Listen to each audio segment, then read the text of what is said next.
जिन लोगों को ये बीमारी हो तो उनको क्या करना चाहिए? उनको पहली बात, जो सोचें आ रही हैं तो उन सोचों को डिफ्रेंशिएट करना चाहिए कि ये सिर्फ सोचें हैं, इनका हकीकत के साथ कुछ लेना देना नहीं है, क्योंकि वो लोग उन सोचों से बहुत ज़्यादा परेशान होते हैं। अगर मज़हब के बारे में सोचें आ रही हों या किसी सेक्सुअल थाट्स आ रही हों किसी अपने फैमिली मेम्बर के बारे में, तो वो इन सोचों से बहुत तंग भी होते हैं और अपने आप को बहुत ज़्यादा गुनहगार भी महसूस करते हैं, फील करते हैं। तो पहले ये जो सारी सोचें आ रही हैं, ये तो उनको समझना चाहिए कि ये बीमारी की वजह से आ रही हैं, उनका कोई गुनाह नहीं होता, उनकी कोई सज़ा नहीं होती। ये जस्ट सोचें हैं, थॉट्स हैं और उनका हकीकत के साथ कोई लिंक नहीं है। अगर इस चीज़ को वो अंडरस्टैंड करेंगे तो उनकी काफ़ी परेशानी कम हो जाएगी।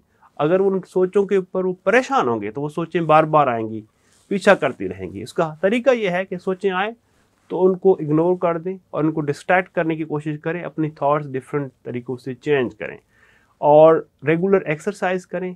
और सोचों से बचने के लिए डीप ब्रीथिंग एक्सरसाइजेज हैं, वो कर लें, मेडिटेशन करें, नमाज पढ़ें, जिक्र करें और सेहत का अपनी ख्याल करें, जिस्मानी सेहत का और जहनी सेहत का। अगर प्रॉब्लम ज़्यादा है, वो समझते हैं कि उस चीज़ को हल नहीं कर सकते खुद से, तो प्रोफेशनल हेल्प लेना बहुत ज़रूरी है। बहुत शुक्रिया।